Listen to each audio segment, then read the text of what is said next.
Thank you. Shut my microphone 2 inches below everywhere, so I'll take care of it, but it's like if they're gonna come back around and do some stuff. All they have to do for me is put the receiver down, like a long way. Well, I mean, Yeah, no punch on that one out? Unplug it. I mean, I know sure. There's no switch, so. I have to bring money. Do you think that would help the echoing machine stuff if we did that? Yeah, don't buy me a beer or something? Or if we cut them all off? I I don't know if they're I don't know. I'm thinking that what's happening is it's just picking it up on multiple mics. Thanks, I was just checking with you. No problem. You said that was turned down. Yeah. I turned this one off on the last one. Hi, Bear. George is saying that that was every time or the last time or Yeah, I think the only way to do this is unplug it. unplug it. I think so. Well, maybe what we'll do is we'll unplug that one this time to see if that makes any difference. That one picks up a lot. Oh, quick grief, I forgot to put my lipstick on. Or would it be better if I kept these off and put that microphone in front of the computer? Most pleasant. It's coming off there. No, that's for sure. When you get That's done what with the them, problem you is. feel good when you go in. Oh, yeah. Terrible. From the computer and the TV. Well, no, it's not coming from the computer when I have it plugged into the TV. The audio is only coming from the TV. Aren't we RNG? Yeah, then it's probably picking up off. Plugging it here and here at the same time. Yeah. They finished. Just now this comes on. Can you unplug the microphone? Oh, they got finished. Yeah, so they finished, and the amount of that was, Will I be able to hear anything then? Yeah, because I'll leave this one on here. there's a change order that Where reflects. does the sound come out of? So they finally finished that. But the problem is that it's picking it up off this mic and that mic. We think that's what's causing the delay, so we want to turn this one off. This is that makes any difference. 18, Okay, I It's don't gonna be no know. worse. Not right. 235 days at 70 miles. Came out to- Push it in and That's a deduction from the. You did. Like that. Good job. Procedures to deduct that. But when he's on, I'll keep this one on, but pull that one. Can't remember which article I read, if it was yours or Tara's, but that they were makes me good. really nervous. That's the change order. See there? Decrease. That's the right answer. You gave the right answer. If she was here, I'd have said her. Yes, brilliant writing on her part. I like how brave you are. Yeah, it did. That's, How, the Anderson, She's around, I'm sure she's just how's the, doing what Jerry does, which is roll it right before it starts. they sure has lingered on it. should have some Or is that closed? next meeting. All we're doing is approving the resolution to approve it. Oh, here, I could have read it right here. We could look, Oh, yeah, obviously, there too. discussion, but Yeah. We're live, everybody, just so you know. Yep. You're live, David. Yeah, so it's just on there to approve the resolution for it. Okay. So if you got anything bad to say about the mayor, don't do it now. Because it's recorded and it's on live television. Nice to see a crowd here tonight. This is a TSA, you gotta pull your mask down so I know who you are. I think that's. You don't want me to blow my mask down. Not any further. Pretend to be well. Pretend to be well. I'm afraid I'm gonna beat tonight. Have you not been good today? No. Been 400 all day.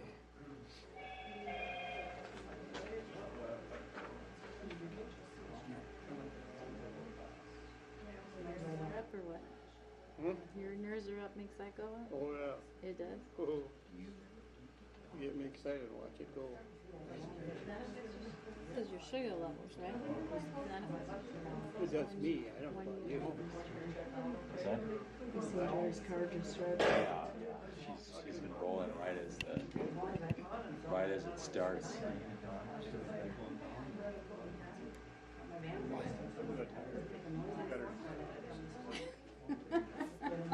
Jeff's Nelson. Ready for him. Pam, you do know it's July, right? I what? You do know it's July, I know, right? and I'm still freezing. I can't with confidence that, but then I had to put it on. I was just surprised you didn't come out of the park and scarf again. Knowing that the air was gonna be on, it's cool in here. And now the kennel's back home for a while, I gotta put the air back on. It's like when I get out to the liquor store once in a while and Pam comes walking out of the cooler. Yay!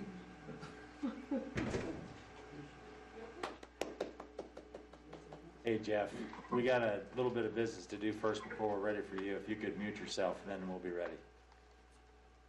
No problem. I just glad everything. Thank you.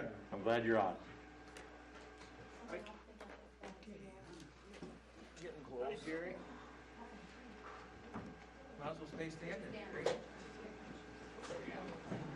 We'll call to order the regular city council meeting for July 11th. I pledge allegiance To the flag of the United States of America and to the republic for which it stands, one nation, under God, indivisible, with liberty and justice for all.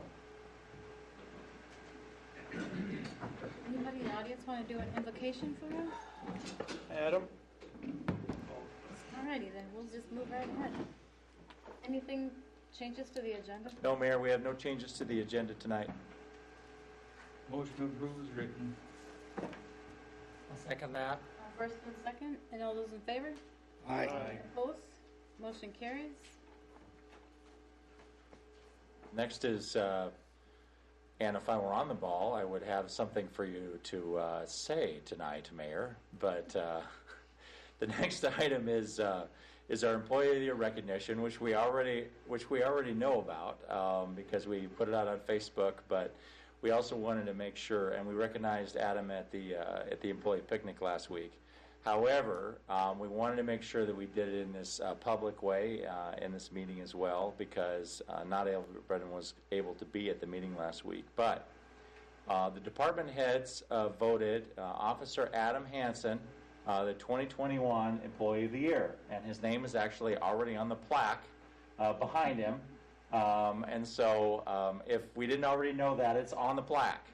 But I do want to say that, Officer Hansen has been with the city for a very long time. And I think that the department heads really wanted to recognize him in large part because of the incredible effort that he has done on his own time in organizing National Night Out, which is probably our largest, outside of Boxcar Days, our largest single event of the year.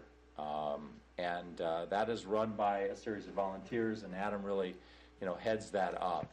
And with that, I think what we'd like to do, unless you want to say something, Adam, my guess is no. But I have to give you the opportunity anyway. I think what we want to do is take a kind of a picture with the city council, like we do usually with the employees of the year. And Per, I'm sure we'll put something in the paper about that as well. And we just want to celebrate his good work in the program that we have for these employees of the year. And we're real excited about it. So thank you, Officer Hansen. We appreciate it, your efforts and your work. And with that, if you could come back and stand with the city council, and we'll take some pictures. Take off. You'll balance it out on that Pam, side. we're gonna take a picture. Take Off your winter coat for the picture. Take off your winter coat. Got her? There we go.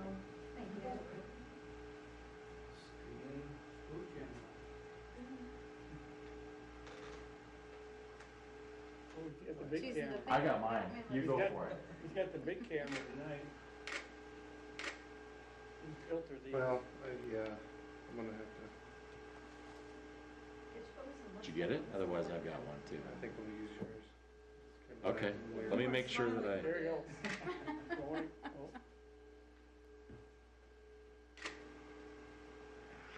Oh. Okay, here we go. Sorry. Ready? 1, 2, 3. Did you get it? 1, 2, 3.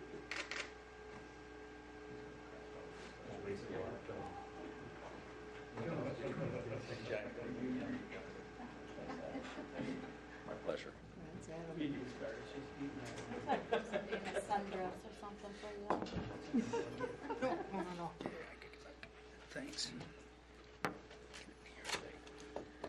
Is anybody in the public would like to talk about something that is not on the agenda? All right.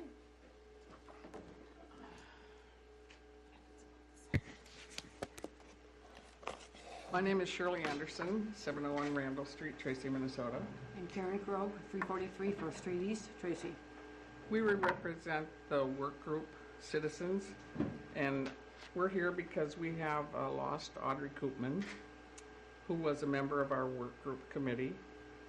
The citizens of the work group, we work with the council members.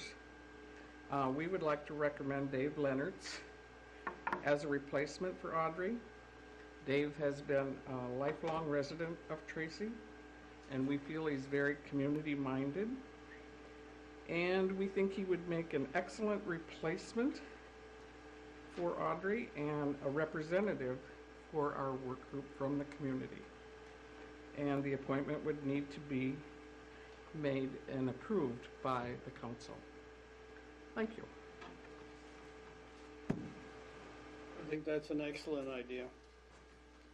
I would suggest, council, there's the typical procedure is to advertise for the position and bring back applications. There's no requirement that you do that, of course. I would suggest that when you get to council comment communications, you discuss that at that point, decide if that's something you want to do or if you want to, advertise or however you want to handle it. It's up to you. Dave originally was on the applications that were submitted to be on this work group. And when we suggested Karen Krog for a replacement, that wasn't done that way. You guys just approved it. And you have the authority to do that.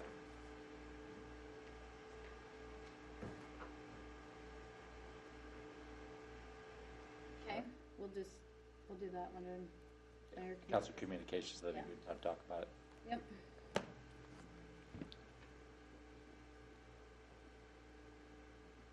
You like to do your thing, Dave?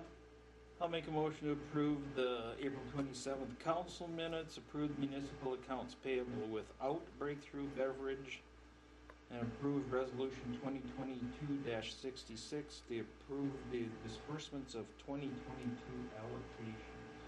I'll second that motion. First and second, any further discussion? Hang on a second, is the allocations Yeah, what is that? The donations. the donation?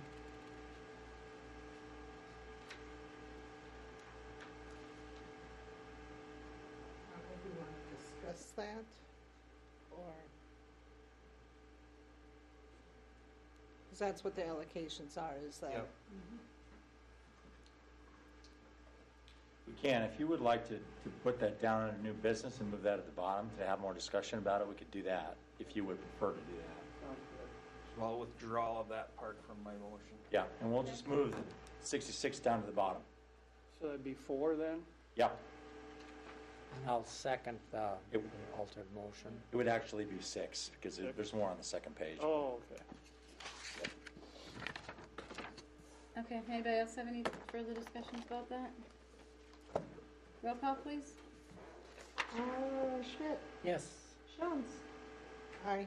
Landau, Aye. Teigs, Aye. Koopman, Yes. Mayor Corman. Aye. I'll make a motion to approve municipal accounts payable for breakthrough beverage.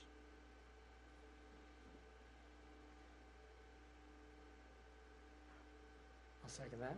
Thank you. Any further discussion on that one? Roll call, please. Koopman, Yes. Jones, Aye. Schmidt, Yes. Landau, Aye. Mayor Corman. Aye.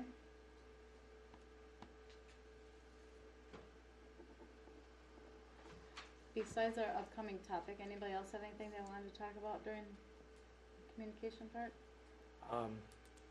I've got one item. I just wanted to pass along my thanks and kudos to the guys in the Public Works Department who have been laboriously but patiently and painstakingly scrubbing the bottom of the pool, which had been stained earlier because of some discharges from the water.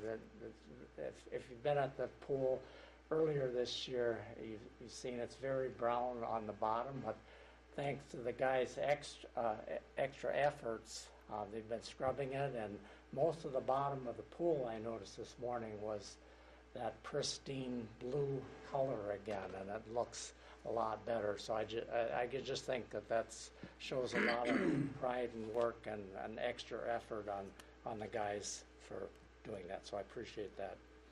Job well done. Pass that on to your boys, Shane. I will do that. Thanks. Were you in there, Shane? A few mornings I was. Just checking.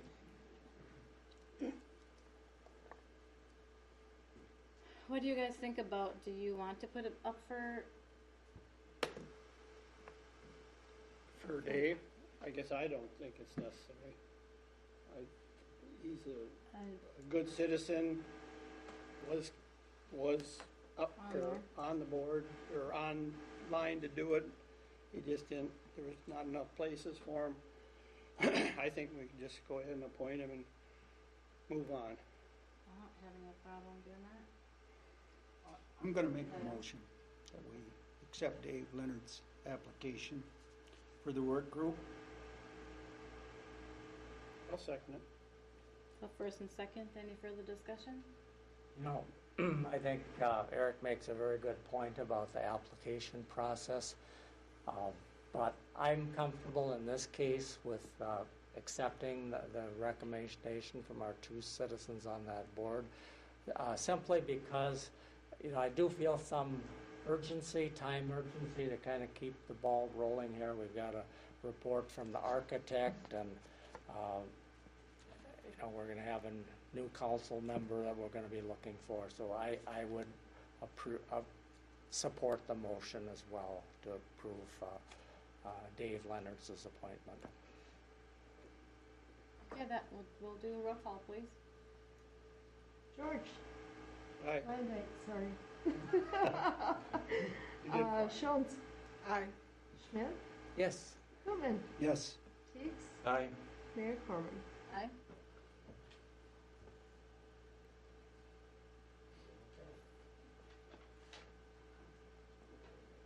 So, staff report, do you want to? Yeah, I just want to mention a couple of quick things because I know we have some other items on the agenda before we bring on Jeff Nelson. There's a couple of events that are coming up before the next city council meeting. We have our next movie in the park this Friday, the 15th, which will be at dusk. We'll have free popcorn like we usually do, and people kind of know what the drill is. Bring your blankets and whatever other goodies you want to eat, and your lawn chairs. We'll be showing the movie Goonies this time, which is a classic back from my childhood. And so I think it'll be a great event, and it's supposed to be hot, close to 90 that day. So I think it'll be a nice evening, for that. So that's this Friday at Central Park. Come anytime you want, but we'll start it, kind of when it starts to get dark at dusk, which this time of year is, close to 9 o'clock. So it's a late start, of course. The other thing I want to mention is our second annual Aloha Night, which Councilmember Landite remembers, and we'll make sure we have. We'll have the beanbag games again, and he can show us all, who the best one is, because as I recall correctly, he beat me and Jeff pretty good the last time. But the Aloha Night is going to start at 7 o'clock. That's on the 22nd at the pool. The tickets to that are $15. They will be, they're already available at City Hall, at the liquor store. You can buy them at the Aquatic Center. You can also go to tracyevents.com and buy them there if you want to do it online. If you don't buy them ahead of time and you wait to the door that night, they're $20. So you want to buy them ahead of time if you can. And that is to benefit the Tracy Area Community Foundation. But we have a bunch of new stuff this year that we didn't have. I mean, we'll still have, drinks for purchase. We'll still have karaoke and the games and food and everything else and all that stuff. That's going to be fun. But in addition to that this time, we also have raffle tickets for sale. And the raffle tickets are an additional $5 per ticket. But because Blue Chair Bay Rum is sponsoring this event, and we're going to have rum tasting as well on this, on top of that, everything else I just mentioned, the raffle includes a hand-signed Kenny Chesney guitar, some patio furniture that's being donated by Wheels and Heels. We're going to have a custom-made fire pit that Tracy Panthers, TMB Panthers fire pit that DeSmint Welding has put together, and a whole bunch of other prizes as well. So, I mean, for $5, that's actually a pretty good raffle overall. So $15 for the event per person, adults only, because 21 and over, I should say. You got to be at least 21 to yen. And raffle tickets for sale as well. And so we think that's going to be an even better event than it was last year, the second annual one. So I just wanted to put a plug in for those two things that are happening in the next week. And this is all part of, the city's, trying to create some events and, some fun. And it was good last year. The mayor will be serving drinks and I'll be helping her. And it'll be fun. Hopefully it's warmer. Yeah. Hopefully it's warmer. It is, I checked the weather. It is supposed to be 90 that day. So you'll cross our fingers it's warmer than it was last year. Is that warm enough for you, Pam? I had to wear a parka last year. It was probably 68 or something. It was okay, but you didn't want to get in the pool. I don't recall anybody swimming, but maybe there was. There was a few people swimming, yeah. I think the water was actually warmer than the air temperature last year. So now, can they buy raffle tickets beforehand too? They can buy raffle tickets beforehand, yes. You can't buy those online, but if you come to City Hall, you can buy raffle tickets. But certainly we'll have raffle tickets for sale at the door too. Do they need to be present to win? They do not need to be present to win the raffle tickets. But it would help. It would help. It'd be great if they were there. Great if they were out. That is for sure. So raffle tickets pre-sale is only at the city offices? Yeah, because they're a little bit more limited because you have to sign them out to specific people. The state regulates that out. And so Jeff Carpenter's one of the people that has them, and so we'll have them here at City Hall. And Diane can also distribute him. But those were a little bit more tightly controlled on because of the gambling restrictions, associated with them. Okay. Yep. I was just going to ask about that. How does the raffle fit in with the charitable gambling laws, or who's getting the license? So the Eagles has the license, and we're actually doing it under the Eagles license, if that makes sense. All right. Yep. So the proceeds from the raffle will go to the same place, the foundation? Yeah. Yep. Proceeds from the entire event, including the raffle and whatever money we make on the event, will go to the Education Foundation. We got a video up actually this week of me and Tam talking about the event, and Chad Anderson will have a video a little bit later too. I'm going to try to get him in a grass skirt, or you think some coconuts would look good on Chad Anderson? Something like that. I don't think he's going to go that far. No. But we will have a video of Chad up too, and if you do it, maybe. You think I should do it? Two of you should do it together. Let's avoid that. Moving along, Mayor. Okay. It's going to be a fun event. Can the mayor insist that you two do it? Oh, that's a good question. Is that other duties is assigned? Ugh. My contract renewal up soon? I don't know. Okay, one other question, going back to the movie, that's free then? Yeah, that's free. Yeah, absolutely. Free popcorn. Always free popcorn. Yep. And are there some corporate sponsors for that event? Yeah, we've had a number of corporate sponsors. U.S. Army is one of those corporate sponsors. Who are the other sponsors for Movie Nights this summer besides U.S. Army? We have Salmon Automotive. Salmon Automotive. We have Lanew Farms. Lanew Farms. And we also have Dale Johnson Construction. and Dale Johnson Construction, and those are our sponsors for the movies in the park. And that's actually been really helpful because we ended up buying our own equipment, with those sponsorships, so then we don't have to rent it all the time or get it from the Plum Creek Library System. So, Okay. yep, So it's safe and the to popcorn machine too, for that matter. Okay, so the public cost to the movies is minimal. It's basically zero. Okay. Yeah, because the sponsors pay for, essentially cover the cost of these small amount of, it's a few $100 for the popcorn and, Okay.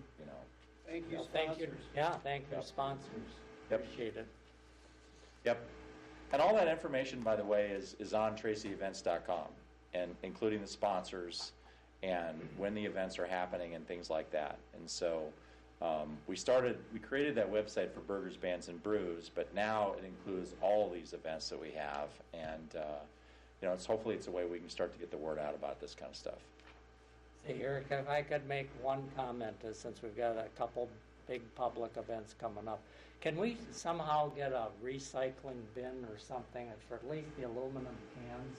The Thank last you. couple things we've had, we looked like we were throwing the cans in the trash. Yeah, that's unfortunate. We want to be environmentally responsible, and I will make sure that we have recycling cans at this event for people. Can't guarantee people will use them, but we'll make sure we have recycling cans out there for people. Absolutely. I think most people will do it if they see. If they see it that it's there, yeah, I absolutely, agree. I think most people. absolutely. We'll do that. Okay. It'll happen. Good, thank you. You betcha.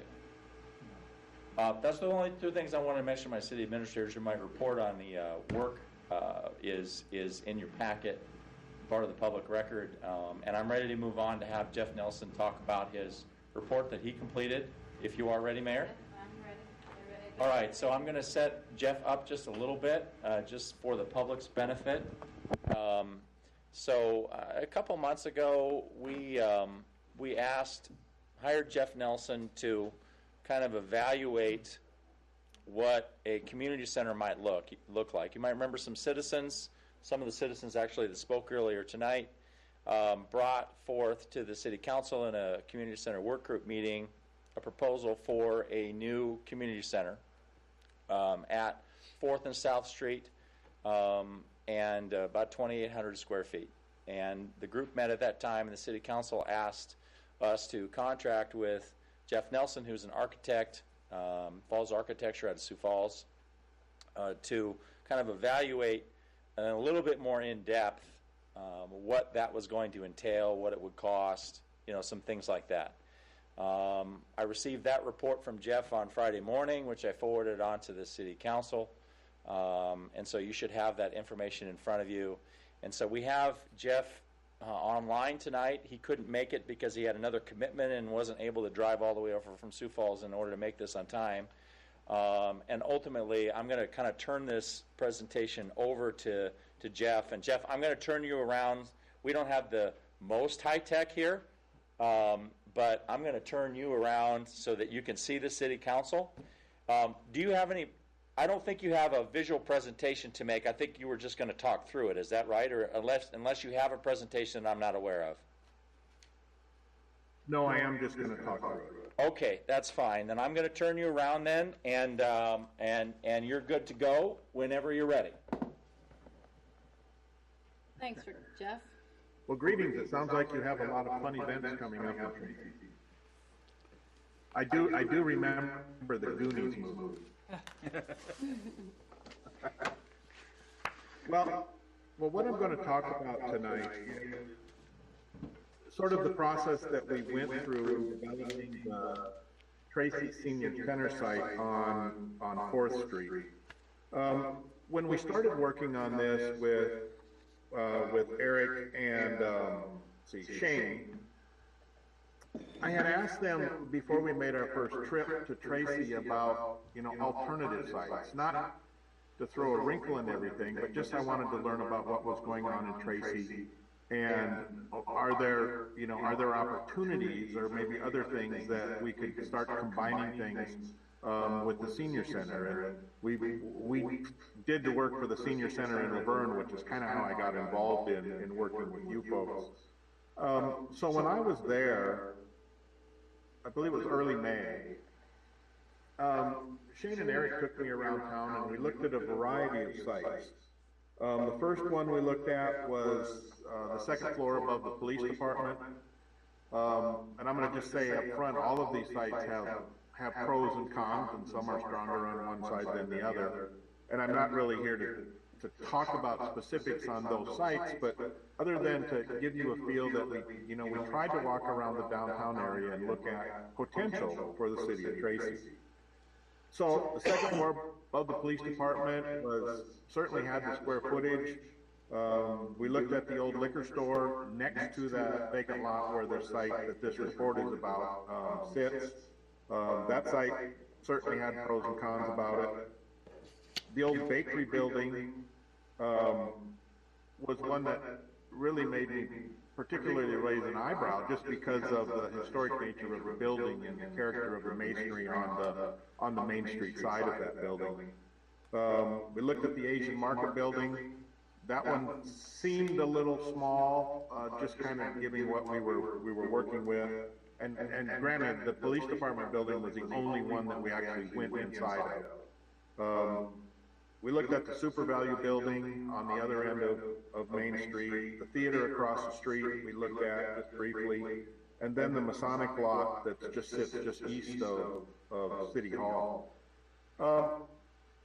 So what it really did was give me a good idea that, there's possibilities and there's things that we could do given other opportunities for specific property. Just kind of a little background on our firm.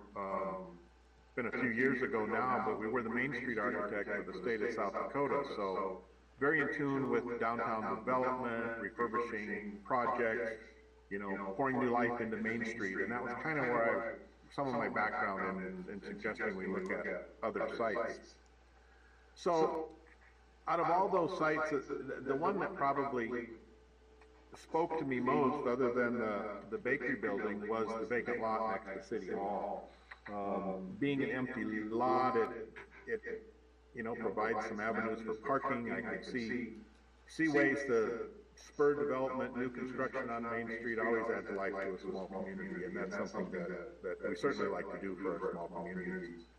So, but what I'm really here to talk about is the senior center, and I'm taking it for granted that you all have seen the report. Correct? Yes. Okay. Yep, thank you.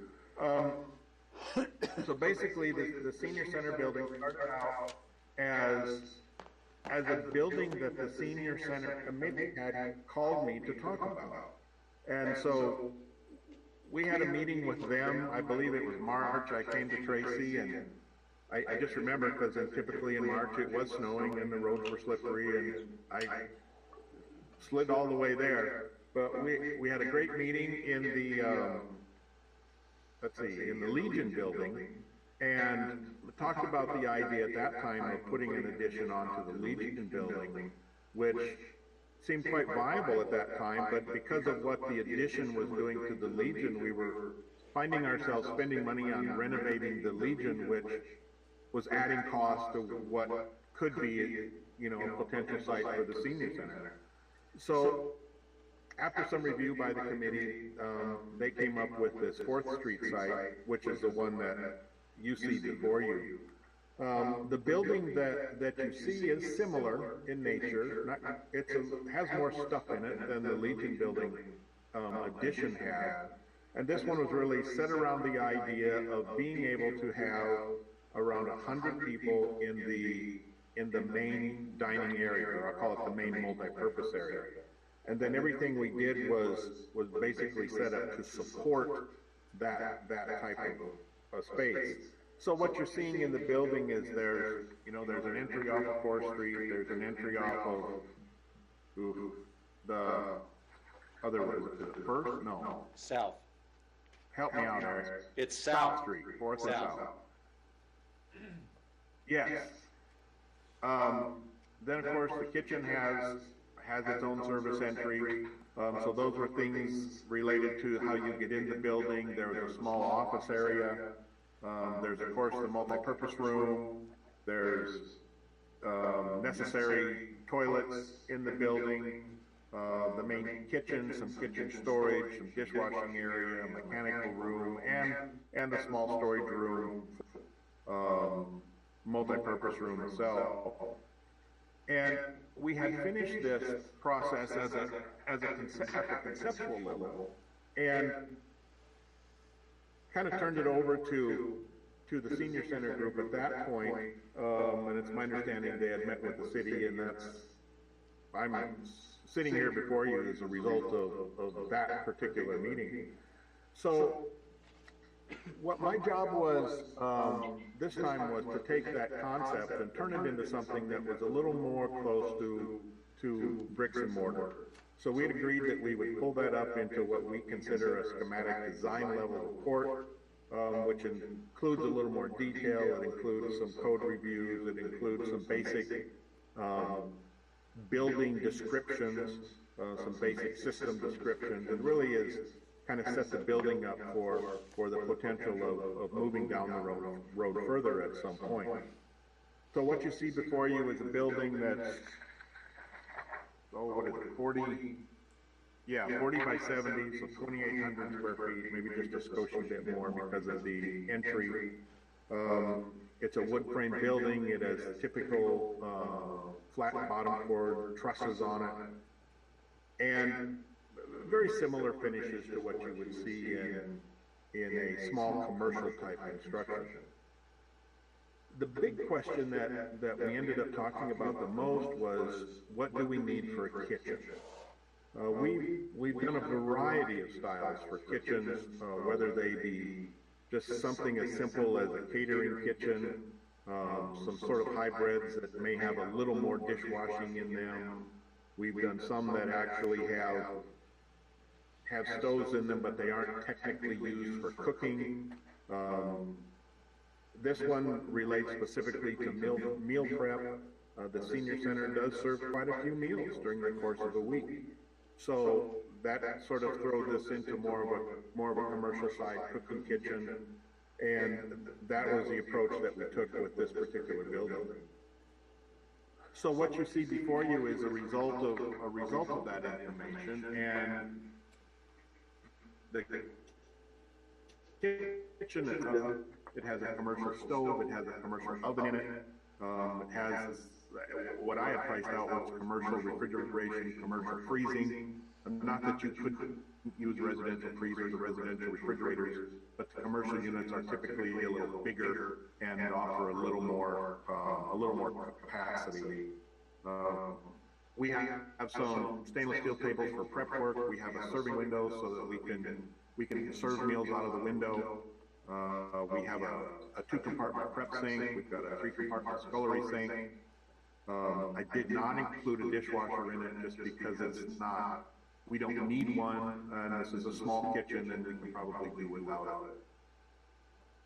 At least I would say that, being a dishwasher in my sort of past history with these kinds of facilities.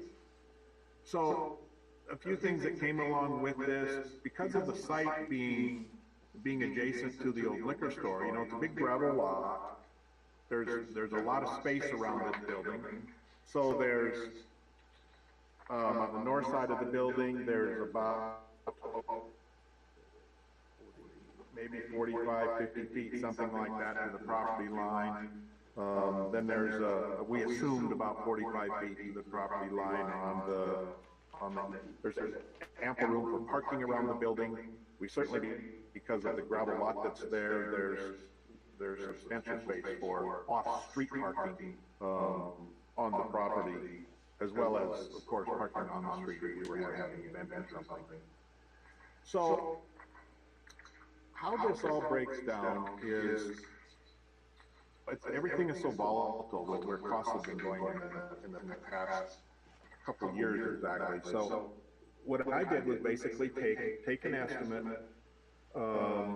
that was current, based off of current construction, or based off of construction costs at the time of the project that was being done, which was a similar project, escalate those costs on that project per what the market has been doing for costs, and that's where the basic estimate is coming up with for this particular project. We do know that this particular site has had buildings on it. It is unknown whether the foundations have actually been removed, but typically they are not. So in order to build a new structure on it, we would want to take those foundations out and provide engineered fill in place of the hole that was filled in. So that's included in this. And then we also have included, I just called it a cooking kitchen, as opposed to a catering kitchen. So in the cost estimate, the schematic construction estimate comes out at about $851,000 and some change. We did include a 10% contingency in there. And then the other pieces related to the estimate, I kind of broke it out for per division, which was in the project I used. This was the percentage breakdown for these various components of that project. Because I really wanted to try and use some real-time numbers for you to be able to do this. So the second page of the estimate really breaks down equipment in the kitchen. That's kind of been one of the very big questions, is what does it cost? And I've used a lump sum number of $30,000 to fit out the kitchen. So what you're seeing on the last 8.5 by 11 page, or however it's printed for you, there's a list of the specific pieces of equipment that I used in my estimate, the cost of each one of those pieces of equipment, and I also included $500 for wares and miscellaneous. I mean, there may be some that's around, but we certainly need pots and pans and carts and trays and all that sort of thing. So the kitchen equipment amounted to about $30,170, and that was basically where my $30,000 came from.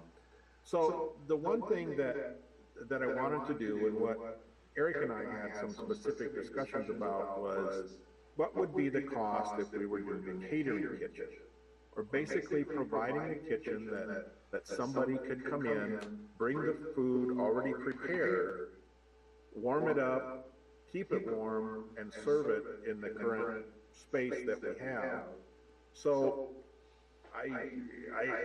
what you see there is an optional catering kitchen below. I included a reach-in refrigerator, and basically the tables, the 3-compartment sink or the scullery sink, the hand sinks, the food prep sink, you know, if they want to cut veggies and wash veggies and things at that time, and the various pieces of equipment to be able to do a catering style kitchen. As you can see, it's still not very cheap, but it's roughly half the cost of doing the cooking kitchen.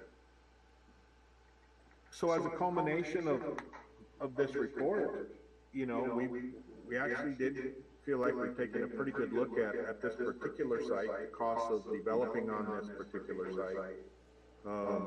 We did get to go around town, which I thoroughly enjoyed, and see some of the space that's around, and that's sort of the culmination of what you see before you.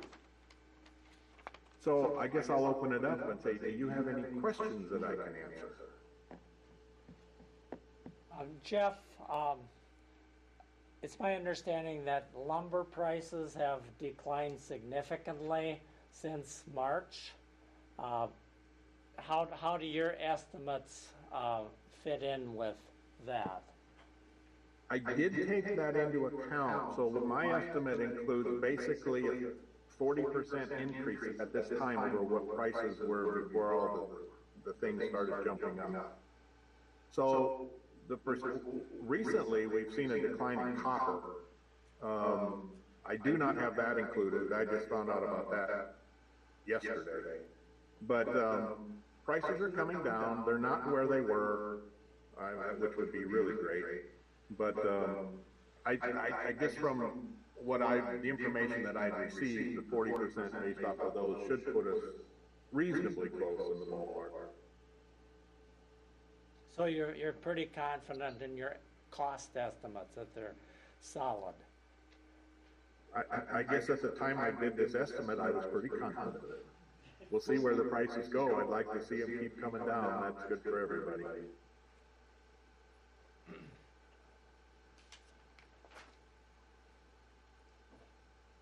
Well, as we move forward here, you know, we got to raise a lot of money before we start moving dirt or whatever, so hopefully the prices will continue to come down. I hope you're right, Commissioner. I don't know. Jeff, now you've listed basic construction cost of about $240 a square foot, according to your report. That's correct. So am I thinking about this right? If the building were made larger or smaller, that the construction costs would be affected accordingly. Is that a valid assumption? Yeah, at this level of development, if we were making the builder larger, I would use that same number as a per square foot cost. And just the same as if it was going smaller, I'd still use that same number. Okay. And we always say that, you know, we never get out what was, at this point, I think it's fair to do.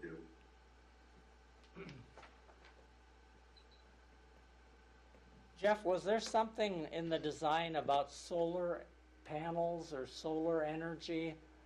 Did you incorporate any of that into your schematics? I did not. And I will say that if you end up getting state money, that will be something that could potentially be part of the requirement for obtaining money from the state of Minnesota.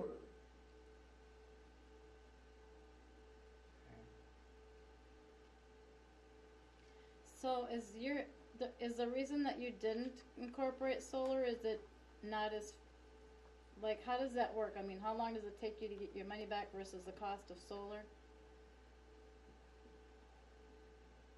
In the projects that we've done, the cost of providing solar, the payback on it is not, I mean, you do get payback, but it takes so long to pay it back that we haven't had any clients that have wanted to go that route. We did do the state library in South Dakota, and we did use wind power there, which was very interesting. That had a considerably better payback, but they also had a place to do it. It was off-site in here, and and so that one worked pretty well. And then we also were able to tie back in several buildings on the same system, so they really got to take good advantage of it. Some of the things that we do see in larger buildings, it's the light harvesting, it's the automatic controls of thermostats, and it's turning things on by themselves, and the auto flushing toilets, and that kind of stuff. It all costs money, and it all adds up. But as long as we can keep that initial cost low, it's easier to make things work out in the long run on the payback side. Is any of those things in these numbers that you gave us? The auto flushing and stuff? The cost anymore of providing auto flush and things like that on the two fixtures that we have in this building would easily be included with what we have here. Okay.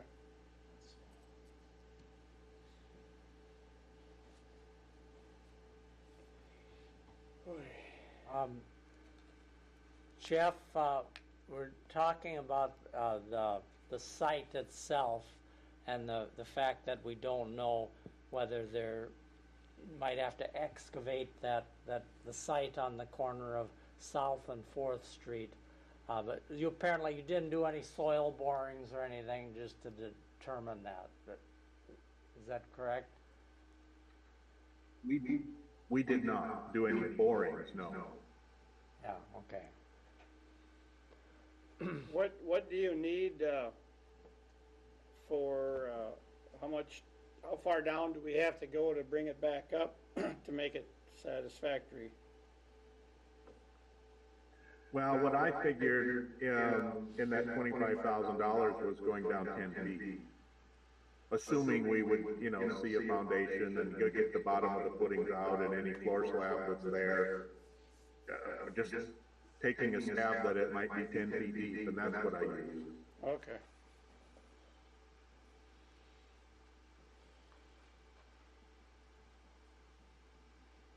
And the reason I chose the project that I did that was similar, it was a new site on an or it was a new building on an existing site, and it had similar connections to the sanitary sewer and stormwater, just like what we would have on this site. So it really kind of fit the bill, comparable size of the building to what we're doing here in Tracy.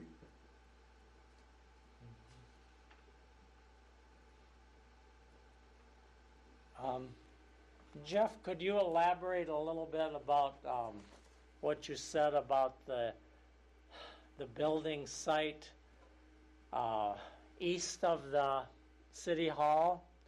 It sounded like you thought that there were some aspects of that site that appealed to you. Well, being a Main Street architect, anytime we can enhance what's going on downtown, we certainly like that. And you know, anytime you can do any sort of new development on Main Street, it always brings a little light back to the town, which is, as you very well know, it's hard. I'm on city council and I live in a little town called Crooks, and it's a full-time job to keep little towns alive and keep people enthused and so on and so forth. The one thing though that kind of caught my eye as much as anything about that particular site was some of the potential of being next to the big gym. You know, I just, as we looked at the site, things started rolling around in my head as you start thinking of what's the potential. You know, are there things that we could do that to help the senior center make money? And being close to something like that is always a plus. It's close if you want to go walking. It's close if you want to, you know, do most of anything. It's right there, you know, downtown.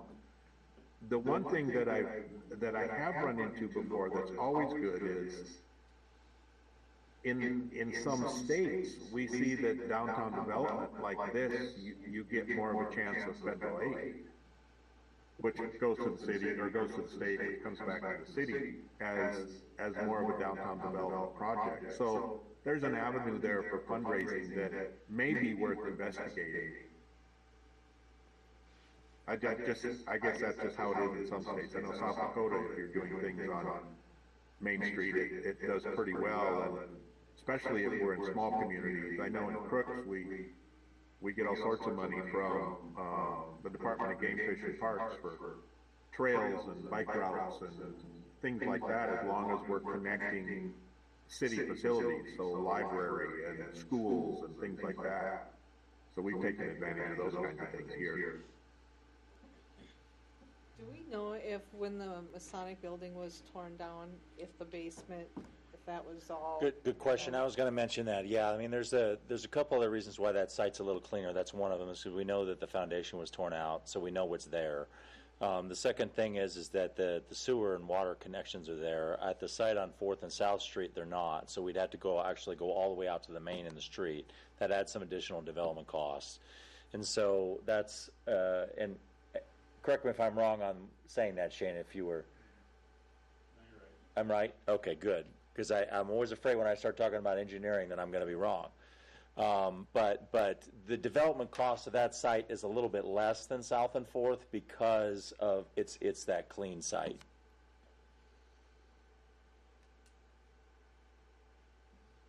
And the site on 4th and South, would that be considered still downtown? I mean, it's in our business district. It's still considered to be a part of our central business district zoning, but from a money standpoint, I do hear what Jeff is saying. I think maybe some of the pots of money may be a little bit different in Minnesota than they are in South Dakota specifically. Although there are potential opportunities for downtown redevelopment. Jeff and I actually had a conversation recently about one grant that we're going to write potentially. We're going to bring back to you a little bit later that UCAP would do that would include some CDBG money federally that would include some potential downtown redevelopment. And when we had a conversation with Jeff Gladys, who was here last week to talk about this, we were asking the question, well, how far out can you go all the way to Highway 14? He says, no, the federal government really likes your central downtown.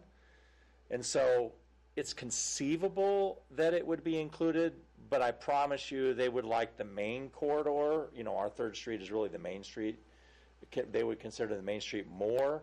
So that'd be a question we'd probably have to ask a little bit more, but we need to investigate that portion of it in terms of money. It's probably not as cut and dried as we think, but it's possible. Jeff, in your description of the your design, schematic design, on the exterior finish material, you're talking about lap siding with a masonry wainscot. Could you describe what that is? Masonry wainscot. All that really is a brick veneer up to the bottom of the window around the building. Helps make that lower level more durable, so it would be brick up to that 3 foot, 3'4" dimension around the building. Just helps durability, so we're protecting the wall. We don't have lawnmower problems hitting siding and things like that. Okay, so it looks like brick. It would be brick. Yeah, it is real brick. Okay, thank you. All right, I didn't follow that. Okay. Yeah, it looks nice. A nice design now.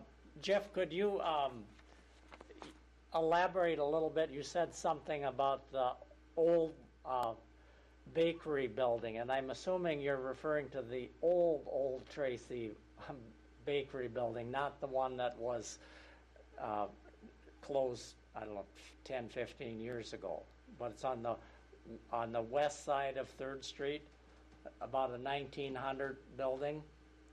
Yeah, it was the building next to the alley, just on the east side of that. I guess I'd call it an alley. Yeah. So that west side of that building needs some serious repair, but at the front of the building was that's just striking. Next to the Anderson building. Yeah. Okay. And we didn't go in it, so it may be a mess inside, but it was sure fun to look at and dream about. Well, that's interesting that you'd be attracted to that building, because I think people around here are just so used to looking at it and seeing an eyesore. That's all we see. I have a history of fixing up old courthouses in Minnesota, so I like them.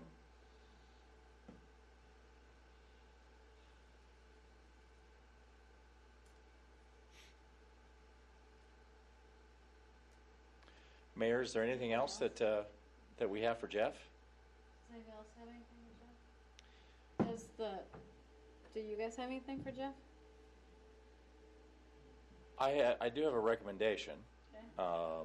And my recommendation, because, per your direction, we were kind of waiting for this report to come through to have some kind of more discussions with the full community center work group. And so my suggestion is that we do that and schedule that, meeting, maybe as early as next week. I understand that Janine Vanderdries is out of town this week, and so right, and so I don't think we're going to meet on Friday, but I think next week sometime, maybe on a Wednesday or a Tuesday or something, if people are available, might be the earliest, most convenient date for everybody. But that's my suggestion, and if you all would like to schedule a meeting, we will get it going. I just want to get some direction on that. I think it's an excellent idea to have a meeting with the work group as the full council. I'm a little torn between feeling of trying to get of urgency, trying to meet as soon as possible, and then also the realization that we're having another council member coming on board here too. We've got an appointment coming up, and kind of the feeling that, well, it'd be nice to get that person involved too, who's ultimately going to be in on the decision. So I don't know which way we should go, frankly. Anyone have any, what are your thoughts? Well, I doubt that we're gonna talk it over and think about it a little bit, but we're really not gonna make any power moves, I don't think. So the council person coming on, could get caught up to speed fairly quick with it. I think, I don't know. We need to keep moving forward with it, but there's a lot of money here, we gotta figure out where that's gonna come from. Right. So, And I think we have to keep in mind that the council needs to kind of make a decision after getting input from others, and including the work group, of just, are we going to give blessing to this design? I mean, we've all looked at it and said, well, that looks nice. We'll wonder how much it's going to cost. But, we've never really taken a vote and say, we're going to give our endorsement or blessings to this design or that size, this location. hopefully we can come up with somewhat of a blessing on the design so that we can turn ourselves as a committee or whoever loose to start fundraising. Correct. Because that's got to come a long ways before we're ready to move with this thing. Correct. Well, we should be able to come up with our blessing now that we have prices and kind of know where we're going at it. I mean, before that, we couldn't really make any decision about that. So we just need to talk But about we it need to talk as a about group. it. So, I think we just need to get a meeting set so that we can move forward and. Okay. So it seems like there's consensus to have a meeting. yeah. So what's your pleasure for next week? 26th though? No, It would be the 20th, 19th, 20th. I'm busy a bunch next week, and I'm busy on Wednesdays, so. That last Wednesday, week the I'm 20th, you're saying? the 26th. What about the 20th? I'm busy Wednesdays. Oh, I thought you Oh, said all you Wednesdays? weren't with. No, I'm busy on Wednesdays. What about Tuesday, the 19th? Next week I am. The You're busy or 18th, you're able? I'm busy. I couldn't the 19th. I don't know what my schedule looks like. That's why I just said the 26th.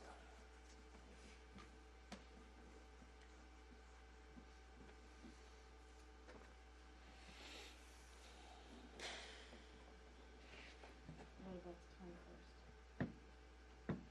What about the 21st?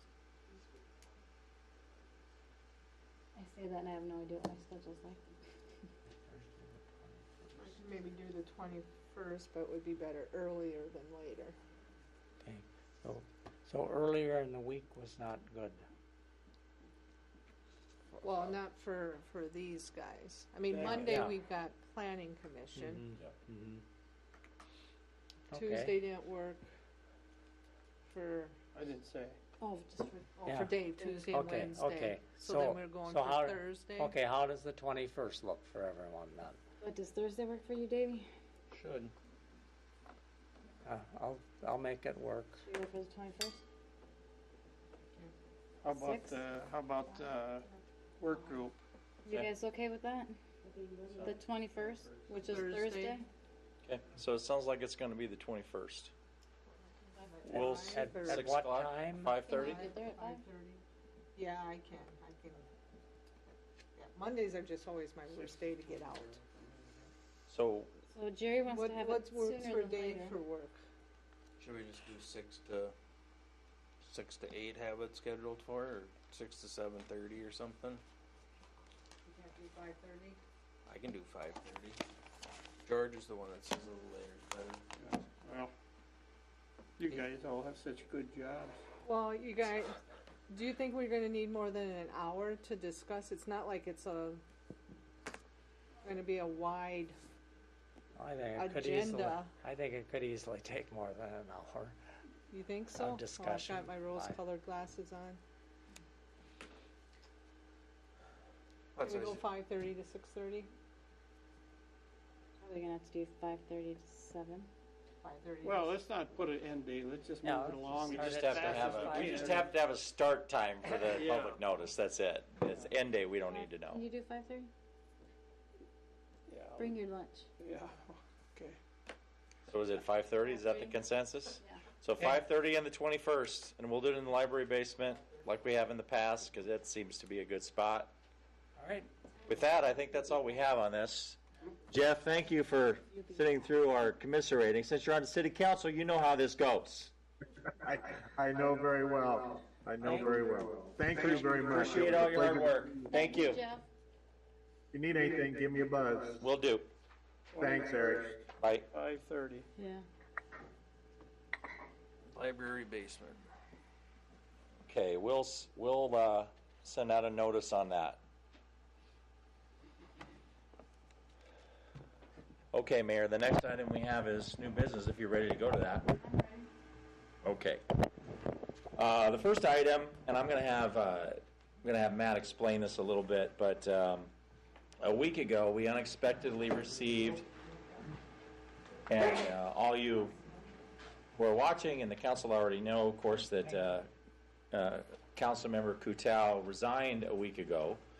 And that had to do with him moving and obtaining, I think, another job as well. So it really wasn't about anything that was happening. It's just kind of one of those personal things that happens.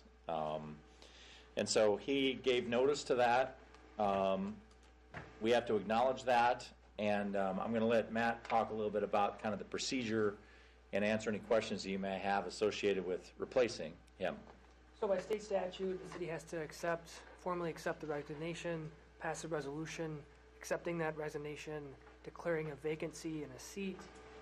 City charter requires that you guys appoint, the mayor appoints with the council's approval, a member of the community of the city to... I'm not sure it's the mayor's appointed. The charter doesn't say mayor appointed. I think it just says council appoints. No. I'm 100% correct on this.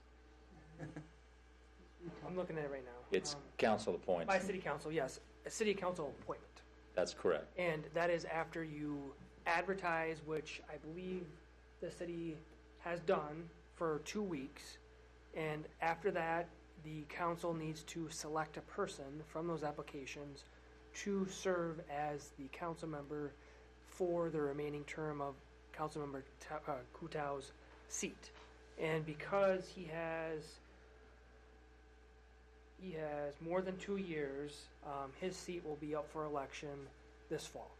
So it's a limited appointment until essentially the first meeting in January.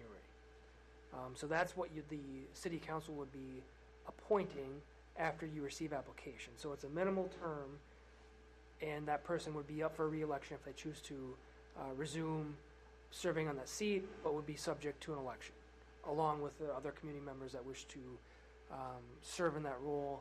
Now, with the election itself, we will make a designation on that seat indicating that that will be only for the remaining 2 years of Councilmember Tao's seat, and the other seats would be for the existing full terms. And we have to fill this seat? You do. It says time and manner, but it's a broad term, but I would advise you to do that in a timely manner within a month or two, so that you have a position filled, you have a full council. It does create, like I said, a short term for that person, but the council or the charter does require that. So, Yeah, I just feel sorry for that person. Since it's just you might start, let's say, first meeting in August, and you could be done by the end of the year, potentially.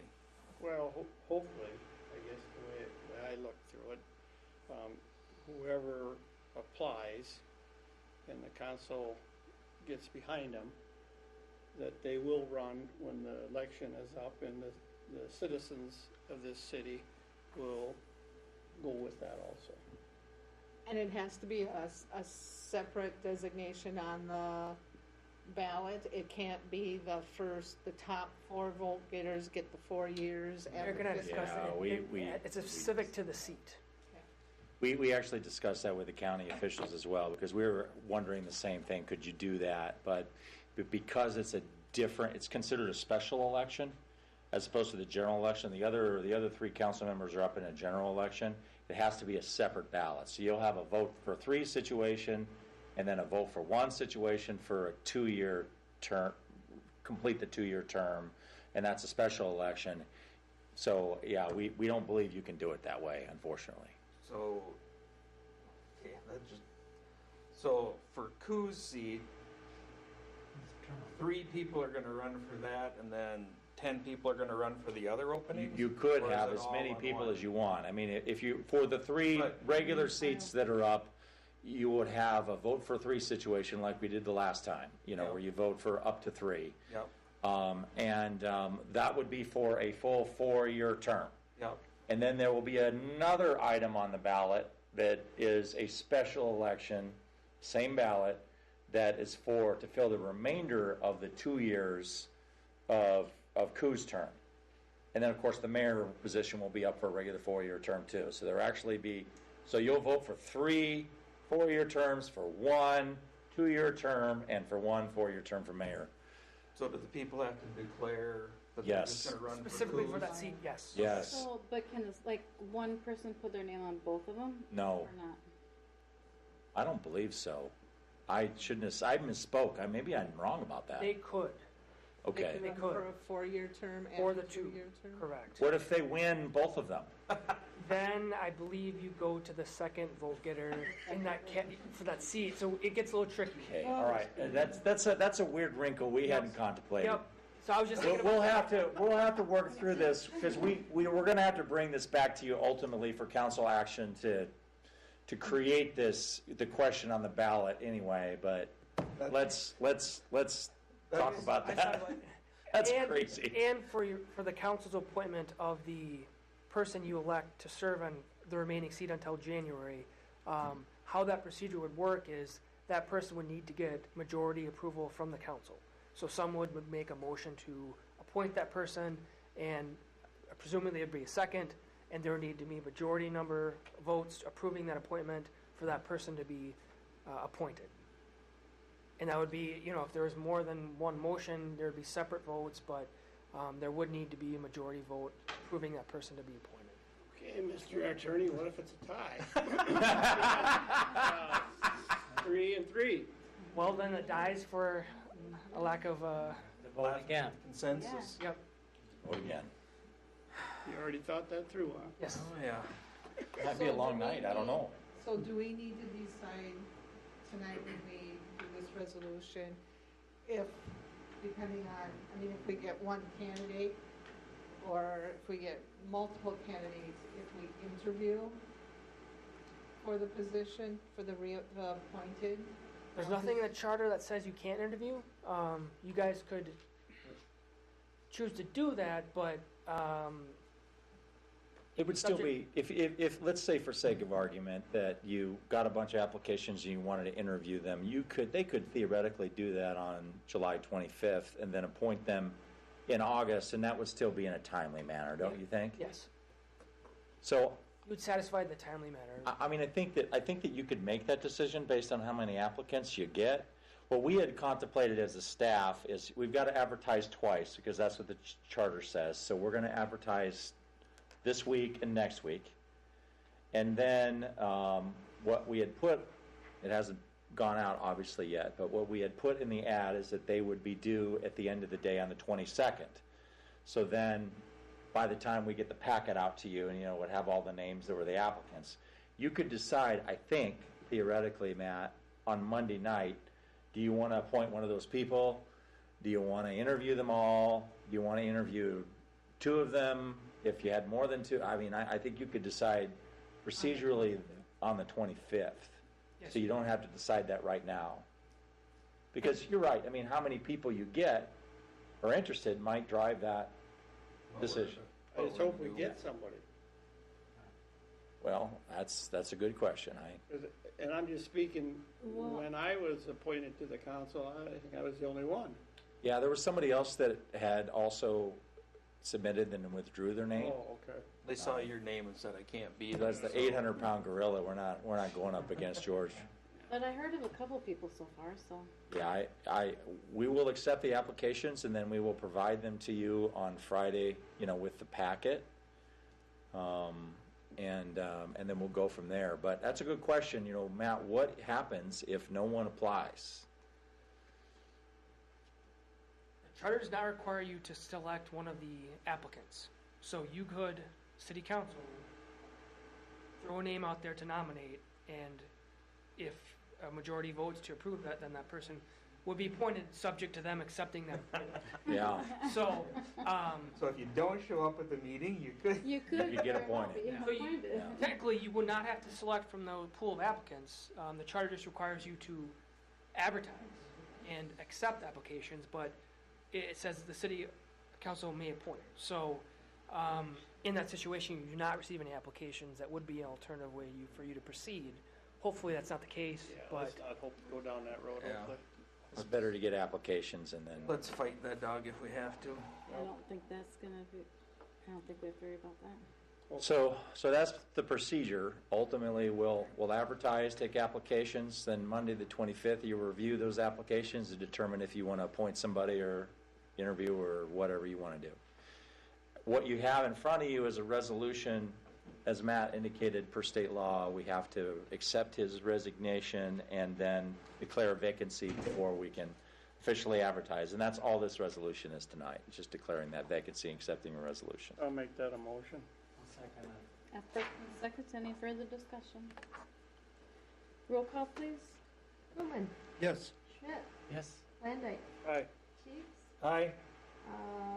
Schultz, Aye. Mayor Corman. Aye. Thank you, Council. The next item is just approving boxcar day licenses. We do this every year, so this is fairly perfunctory for their liquor licenses, special event licenses. Motion to approve resolution 2022-68. Second. Any discussion on this one? Roll call, please. Landay, Aye. Schultz, Aye. Teagues, Aye. Newman, Yes. Schmidt, Yes. Mayor Corman. Aye. Thank you, Council. The next item is a change order for the 382 Street project. Shane, can you come up and talk about the change order? Number 3.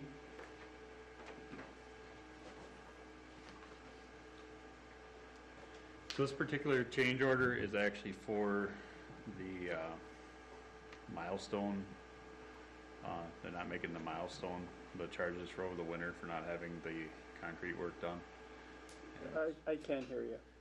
The milestone for the, not having the milestone 1, I believe it was milestone 1 completed for the phase 3A2 project. So everything that wasn't done last fall because of the cold weather, that got brought through the winter. So that change order amount was for that, that penalty. It's reducing the size of the contract so that per the penalties that they had to pay. liquidated damages for them Yeah. not completing the project. So it's decreasing. not It's a change order to decrease the contract.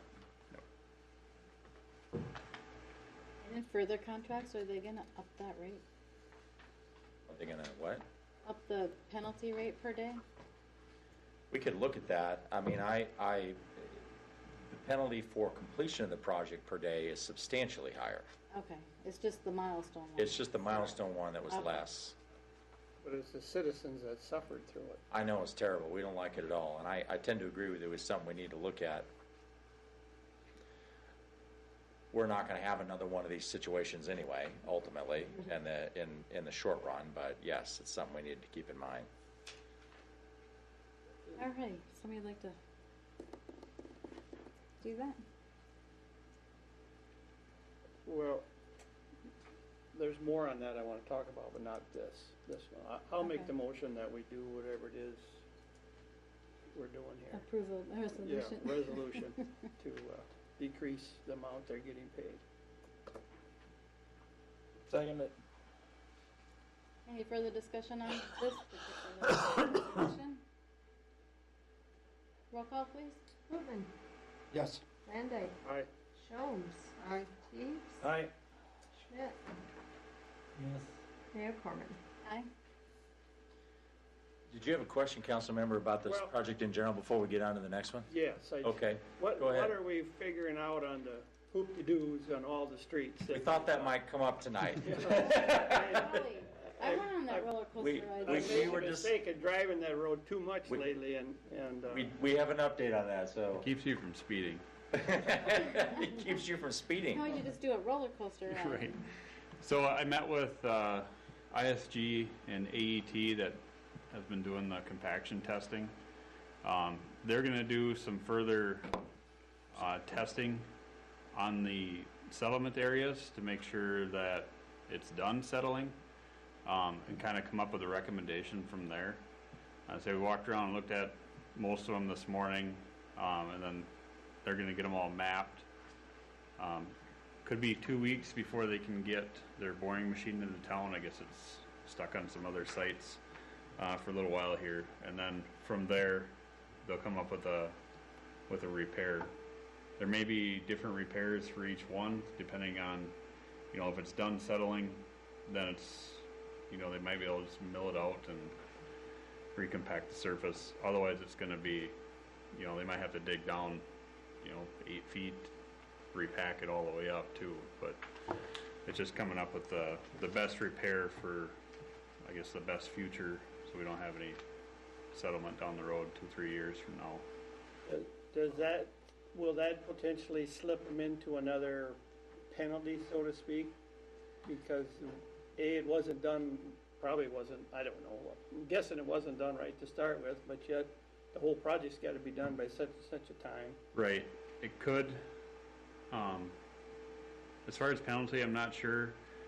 There's a whole bunch of options that could be discussed. One could be, a longer warranty period, or, something to that effect that would put some teeth in, to make sure it's not going to settle, next spring or whatever else, even if they did repair it this year. But the warranty period hasn't even started yet, so we do have that already. Whether they're extended or not, I think it's going to be based on the engineer's recommendation on what the repairs are going to be moving forward, and that part we just don't know yet. So we're not talking East Morgan then, are we? Are we talking East Morgan here? Morgan Street? Yeah, East Morgan. That's what we don't want. No, I'm saying, is that going to be fixed? That's got the old roller coaster too. That's long past the warranty. Okay. So I think it's a 1999 project. The new stuff. Yeah. This would be all the stuff that was paved last year for the street Is that project. a 2-year warranty? 2-year warranty? 1 year from substantial, so Gotcha. their substantial will probably be in September sometime. Okay. So, they would have till the end of the fall of 2023, so. Unless we get it extended. Right. And that's kind of all up in the air right now until they get the testing back on the settlement areas. So we're kind of just waiting for that. My question is how did so many streets fail the compaction to begin with? That's a question that we don't know yet. Well, they didn't fail because they would have had to pass before it could be paved. But I know there's speculation on, the dry weather last year not compacting, but it still passed because of the moisture content. There's a few different things that could change, and basically get a false test. So, that could have happened, but he didn't want to really say for sure until he brought it up the ladder on AET's side. But what we're trying to solve is so we don't end up like that other street. Correct. That Yep. Ron's talking about. So Yep. hopefully we can. Or 7th Street prior to the project wasn't much better. That was all settlement the whole way. So Yeah. So hopefully, if it's Kyle or whoever, they can get it figured out and get it straightened out so we don't, 5 years from now. yeah, we don't want it either because it holds water. You can't sweep it. You can't plow it. It's just. It's horrible. Yeah, I guess. I bet And then your street don't last very long. So yeah, there's. Well, it sounds like we're on the right path anyhow. To figure Yeah, out it's just what a the- waiting game with coming up with the right fix for it. Hopefully you can stay on them so they do the right thing.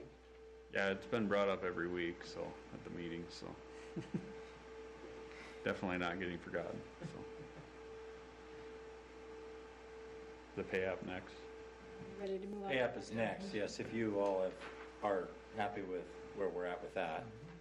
Okay. Yeah, and that's just the quantities thing, so.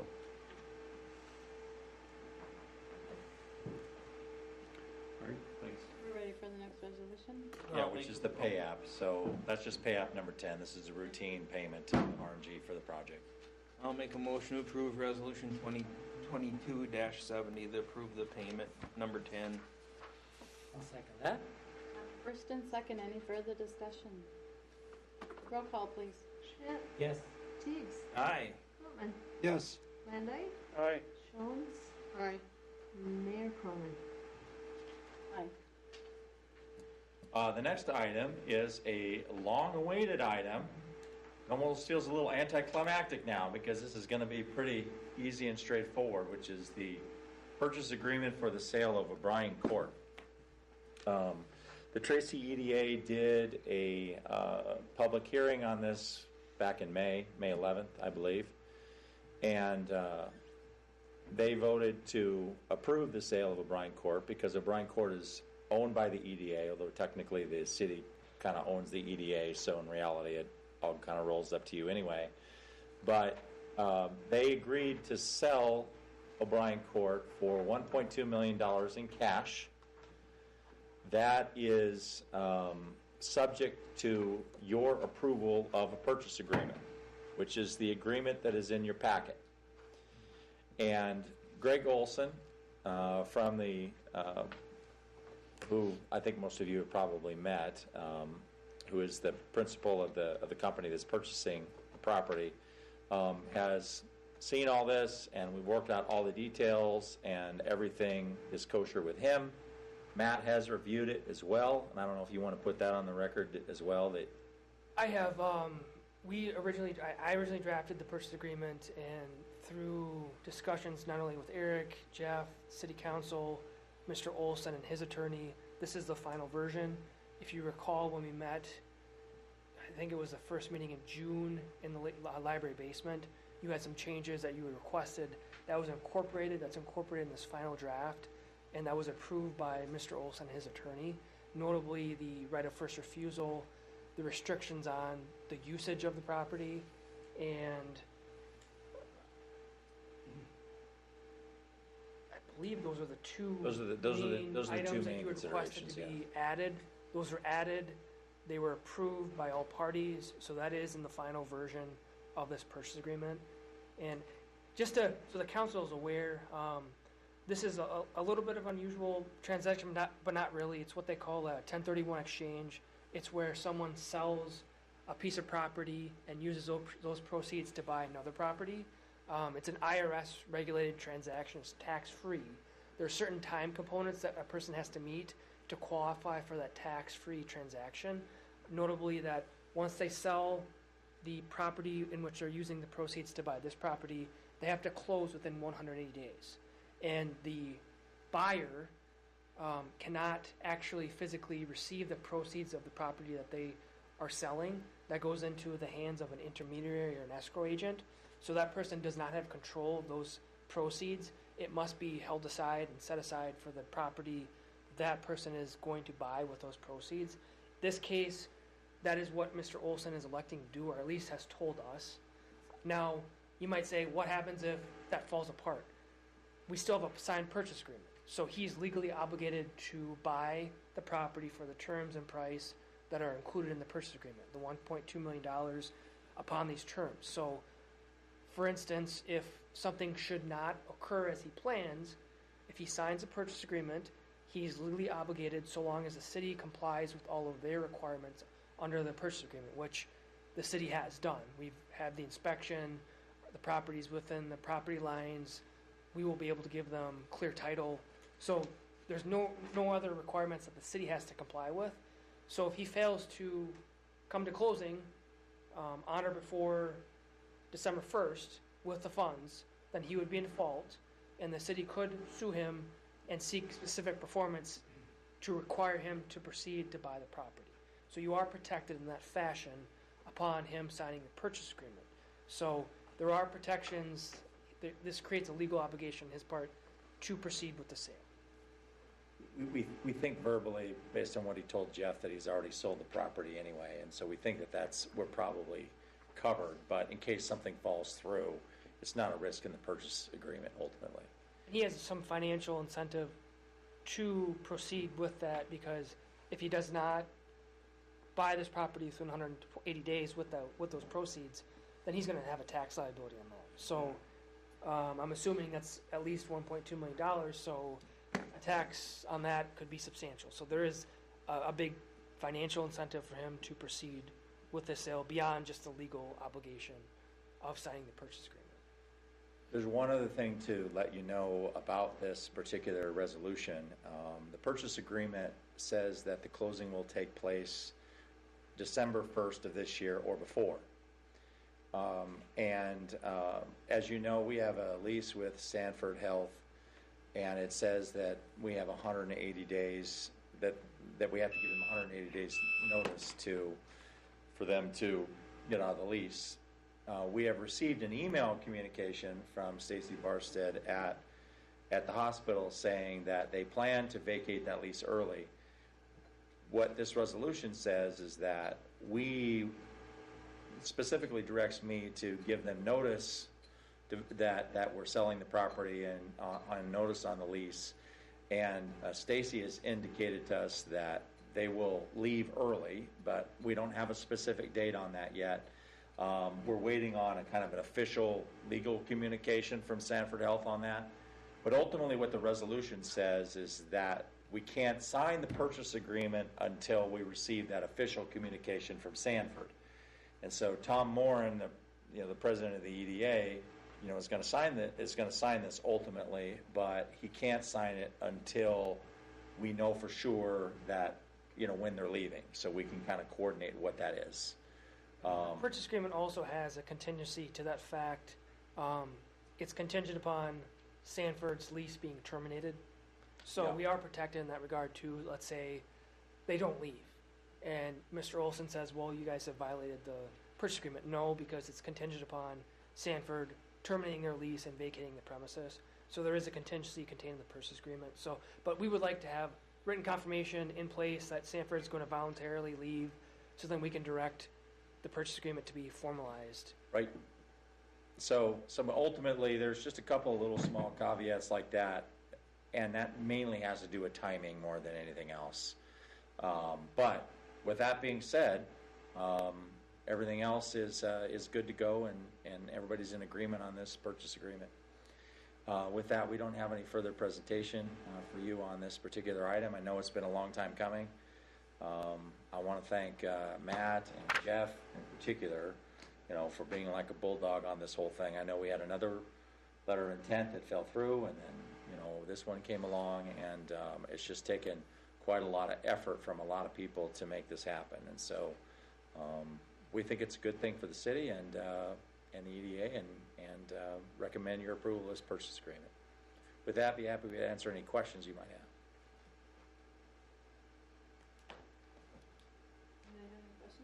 No, if I got this right, you did a lot of talking here. It should happen on or before December 1st. That's correct. Pending how things all pull Yes, together. that's correct. That would be the closing date, yes. Yeah. Yes. How long does it take after they close then before property? We should have the cash upon closing. That would happen at closing. So they deposit the cash in likely my firm's trust account. We give them a deed, and the city has a check that day. Or wire or whatever it is. Yeah. I'll make a motion to approve resolution 2022-71 to approve the purchase agreement of O'Brien Court. Second. First and second, do we have any final discussion on that? Excuse me. Mayor, Sam. I'm going to abstain from this vote due to the fact that my son, Raleigh, is married to a daughter of Mr. Olson, the principal of the buying company. Ron, did you have something? You said it all. Okay. You say the same thing. All right, with that, can we have roll call, please? Tiggs. Aye. Truman. Yes. Landay? Aye. Shones? Aye. Mayor Corman? Thank you, Mayor and City Council. It's been a long time coming. It's kind of a monumental night in a lot of ways. The last item, we were going to end on this great note, but no, it takes them out the consent calendar. Just teasing. I don't mind. The last item is item 6, which is resolution 66, and basically, we have certain donations that people make requests for. These are literally the same donations to the same, not the same, quite the same amounts, but the same people we gave money to last year. Wheels Across the Prairie Museum, Tracy National Night Out, and the Southwest Initiative Foundation. You have limitations by state law on who you can give money to. All of these entities fit that requirement. The only thing that is different, this money is all budgeted as well, and so it is approved. The only thing that is different this year in comparison to last year is that there's a donation for $4,000 last year to the Wheels Museum. Last year we gave them $3,000. They requested an extra $1,000 this year. Didn't we give money to the Lyon County Library last year too? We did not give money to the Lyon County Library last year. I thought they had. Because why I'm just. They had asked for it, I remember that. But I didn't think we gave them any. We did not give money to the Lyon County Library last year. Nor have we received a request. I know, but it's only July, halfway into the year. Yes, And that's my concern, that we I know. give it the whole bucket here halfway through the year, when I could have swore we had a couple other people coming to the table asking. Well, then it doesn't hurt to hold some in reserve either. If you certainly may, if you wish.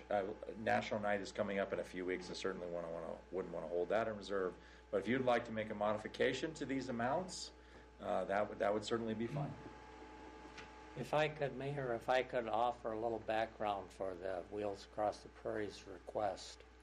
And the history of, for the city's financial support for the museum goes back more than 20 years, back to the time that we had St. Mark's Museum in town, and it was kind of a municipal museum, and the city was responsible for keeping that up.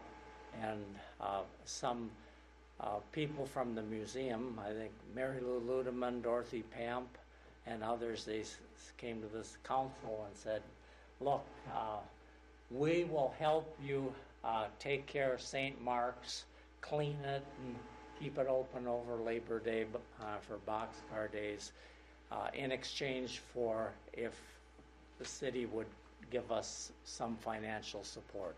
And so that's how that started. It probably dates from the 1990s.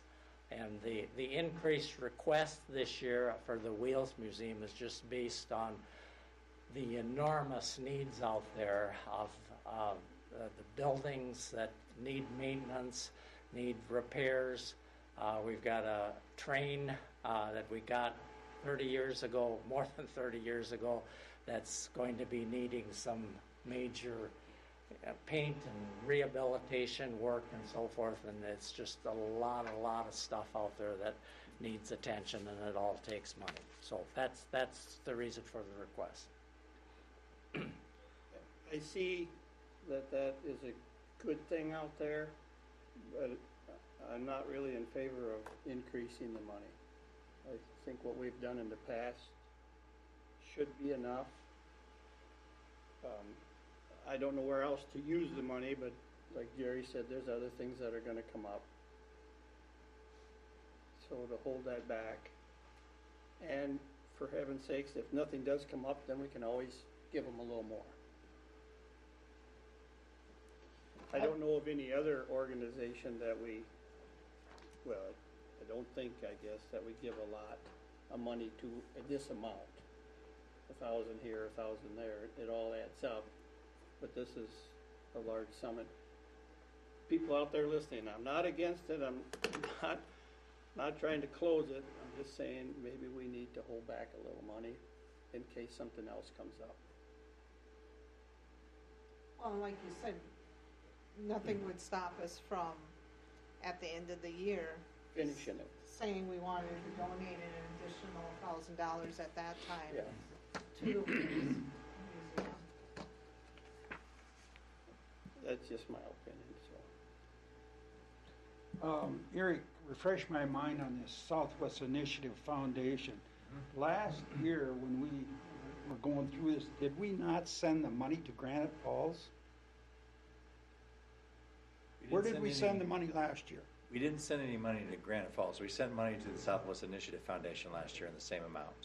I'm not sure where the. Hutchinson. I mean, it's based in Yeah, Hutchinson. they're in Hutchinson, yeah. Yeah, I know where they're based, but I was just I'm not, something. I think there's another connection there in your mind, but I'm not sure what it is. I do know that we sent money to Southwest Initiative Foundation last year. I don't think we sent any money to Granite Falls. I remember when we were talking. Granite got money from the Southwest Initiative Yes. for that arts. Right. They did some.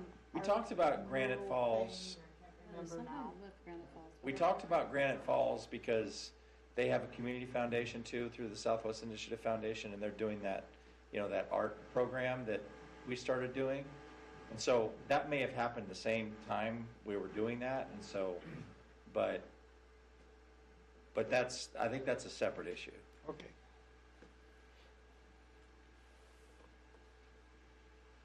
So you're gonna make a motion? Okay. Well, I don't know, how do you want me to make that, Diane? Well, if you want to make a motion that includes a different amount, just say that you approve the resolution, and then explain what you want to change, and then we can change the resolution.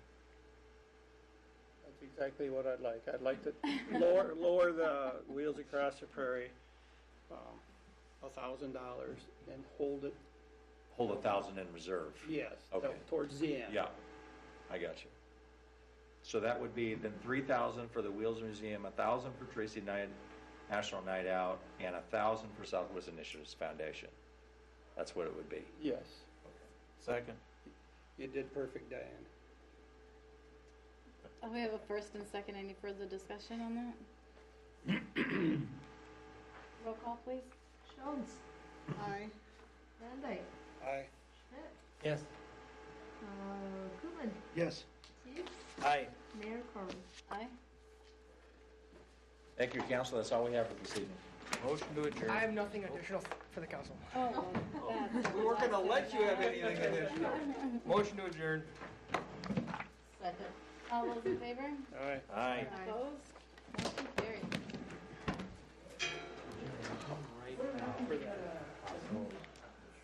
The 21st, and did we decide on 5:30? At 5.